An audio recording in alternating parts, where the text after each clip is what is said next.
Hoje foi dia de tirar a roupa do frio do armário. A quarta-feira amanheceu nublada e com chuva. A temperatura até baixou um pouco, reflexo do forte temporal de ontem.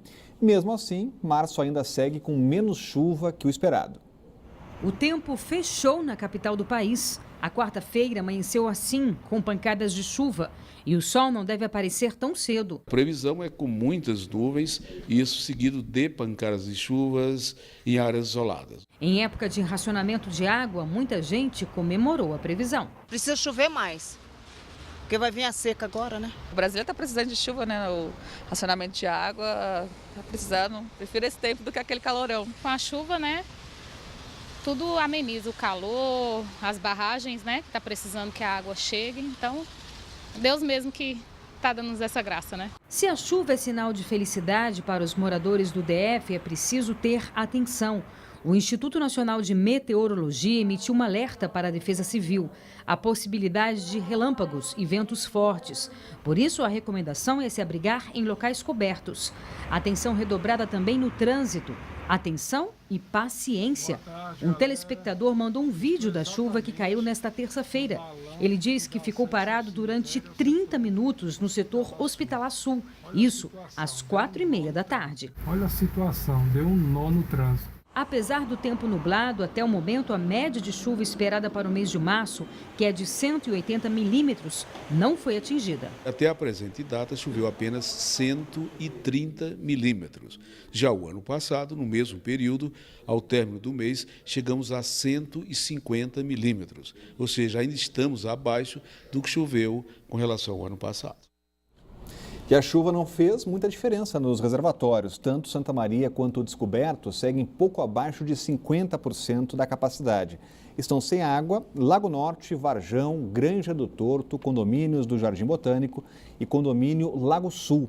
Nas regiões administrativas, o rodízio atinge Ceilândia Oeste, Recanto das Emas e Riacho Fundo 2. Agora, mesmo com essa chuva, continua lá com nível baixo, Cláudio Humberto. Pois é, olha, a chuva de ontem vai demorar a refletir mesmo nos níveis do reservatório. Primeiro porque tem mesmo um processo de consolidação da água, dessa água que desabou ontem sobre as nossas cabeças, com exceção, evidentemente, das cabeças dos diretores da ADASA e da CAESB, que tem a maior dificuldade de reconhecer que chove na nossa cidade, até porque o interesse parece mesmo ser o de preservar, de manter aqueles 40% de aumento de tarifa de contingência, como eles chamam, da nossa conta mensal de água. Em meio à crise de abastecimento, os bons exemplos começam a florescer. Destaque para escolas que estão aprendendo a se reinventar. Aproveitar a água que cai do céu em dias de chuva, como ontem, pode fazer a diferença. Com uma vista verde e muita água ao redor, a regra nessa escola é clara: cuidar do meio ambiente. O diretor conta que aqui a água da chuva é utilizada para regar os jardins e lavar os pátios. Além disso, a instituição, que fica em Águas Claras, está implantando um sistema de tratamento de esgoto. Recentemente, então, encaminhamos a implantação do sistema de tratamento de esgoto para receber uma água totalmente contaminada dos banheiros, tal, que é o eflúvio aí contaminante, e devolver para a natureza através de um processo aí de purificação com 98% de pureza. Então, com isso, a gente devolve para o meio ambiente uma água em condições de ser utilizada na higienização dos prédios, em irrigação, em a piscicultura. E com ações como essa, de olho no futuro do planeta, as escolas fizeram uma parceria com a ADASA para criar o Programa de Educação Científica Ambiental sobre a Água, uma das iniciativas já do 8º Fórum Mundial, que será aqui em Brasília no ano que vem. As instituições já estão preparando os alunos desde o ano passado para o evento. A escola trabalha nele a consciência por meio de projetos de laboratório em que a gente trabalha principalmente focado no ambientalismo, trabalhos voltados para preservação hídrica e para ambiental. Nós aprendemos sobre as ações antrópicas e como essas mesmas afetam o meio ambiente, e nós somos motivados a elaborar projetos e soluções para combater essas ações antrópicas no meio ambiente. Este professor acredita que os educadores exercem papel fundamental na formação dos alunos com consciência para que sejam os futuros guardiões da natureza.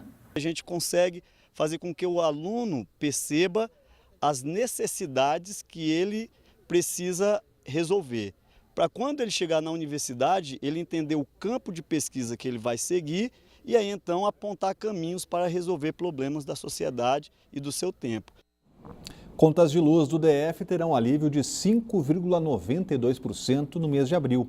Consumidores receberão de volta os valores cobrados a mais indevidamente por encargos referentes à usina Angra 3. Tem estado onde a redução chega a 19,47% do valor da conta. A Agência Nacional de Energia Elétrica reconheceu que as tarifas do ano passado incluíam cobranças referentes a uma usina que sequer entrou em operação, gerando uma receita indevida de 900 milhões de reais.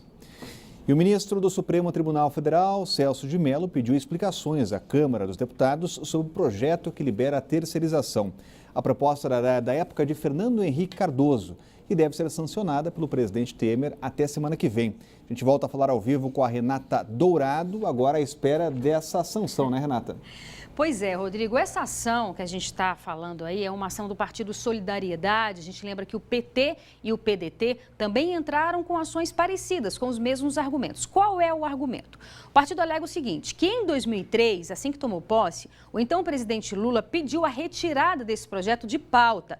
Como o projeto era do Executivo, você muito bem lembrou aí, foi enviado pelo então presidente Fernando Henrique Cardoso em 98, então o presidente Lula teria essa prerrogativa de pedir essa retirada de pauta. O partido também alega que a partir daí nada mais poderia ser analisado, o projeto não poderia continuar a tramitação com esse pedido de retirada de pauta. Diante disso, o ministro responsável por essa ação, o ministro do Supremo Tribunal Federal, Celso de Mello, pediu explicações à mesa diretora da Câmara. Quer saber se de fato o então presidente pediu essa retirada de pauta desse projeto e o que houve a partir daí. Então, a gente lembra que os deputados aprovaram, os senadores já haviam aprovado, então o Congresso Nacional aprovou a regulamentação dessa terceirização, permitindo a contratação de servidores terceirizados em qualquer setor da empresa.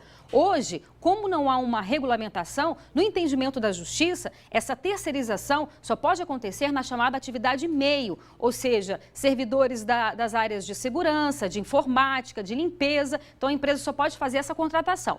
Com o que foi aprovado pelo Congresso Nacional, a empresa pode contratar todo e qualquer servidor. Como você bem lembrou, isso agora está nas mãos do presidente Michel Temer, que pode sancionar ou vetar. A tendência é que ele sancione. Mas aí tudo agora vai ter que esperar também. O ministro não deu prazo para que os deputados se manifestem a respeito disso. Mas aí agora é esperar como é que vai ser o andamento disso. Rodrigo. Obrigado, Renata. Agora, portanto, também tem Supremo tomando aí alguma iniciativa nessa decisão.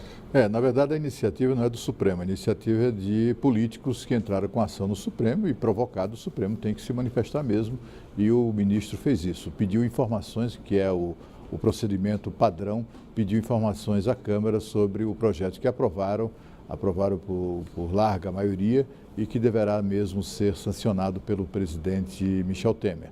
É preciso lembrar, minha gente, que essa é uma falsa polêmica, essa questão se o projeto ou a lei da terceirização será positivo ou não será positivo. Ele é muito positivo. O Brasil precisa dessa lei e com urgência, porque é uma lei que gera empregos, é uma lei que remove obstáculos à geração de empregos. A falsa polêmica, porque isso é uma discussão de sindicalistas. O sindicalista lá de determinada categoria não quer que aquela empresa da qual a sua categoria tem, onde os seus trabalhadores atuam, tenham terceirizados, porque os trabalhadores terceirizados naquela empresa serão vinculados a outros sindicatos e eles perdem grana, eles perdem o faturamento do imposto sindical e da contribuição sindical. Trata-se disso, é uma discussão meramente financeira ou interesse financeiro da pelegada do movimento sindical. O projeto é muito bom, é um projeto que gera empregos e num país com 13 milhões de desempregados precisa de qualquer iniciativa que coloque novamente no mercado homens e mulheres, pais e mães de família que hoje não têm a dignidade do emprego. E mesmo com uma ordem judicial, os professores decidiram manter a greve em assembleia nesta manhã. Cerca de 1.000 servidores se reuniram na frente do Buriti e optaram por desconsiderar a determinação da Justiça. A paralisação completa hoje 15 dias e o sindicato vai recorrer da multa de R$100 mil ao dia. Uma nova assembleia acontece no dia 4 de abril e até lá, nada de aula. Portanto, os alunos continuam prejudicados, os professores estão desrespeitando uma decisão judicial. Pois é, o que é grave é isso, né? Que tipo de professores, que tipo de coisa essa gente está ensinando aos seus alunos, né? Porque o que eles sinalizam é muito ruim, né? Professores ensinando aos seus alunos que eles podem, que qualquer pessoa pode desrespeitar uma decisão judicial nem sequer se discute, simplesmente se cumpre. É o que determina a lei, é o que determina a civilidade. É assim que funciona nas sociedades democráticas. Quando a gente assistiu ontem uma sindicalista dizendo que a categoria vai decidir se aceita ou não, se cumpre ou não a decisão judicial, aquilo já era suficientemente grave para merecer uma acusação na justiça de desobediência. Desobediência à justiça é crime e é isso que deve ser ensinado nas escolas e não a desobediência como a gente está vendo nessa decisão para lá de lamentável e logo de uma classe tão querida e respeitada como é a classe dos professores. E a seguir, depois de um ano, o estudante acusado de matar a namorada na UNB vai finalmente a julgamento. Band Cidade volta já.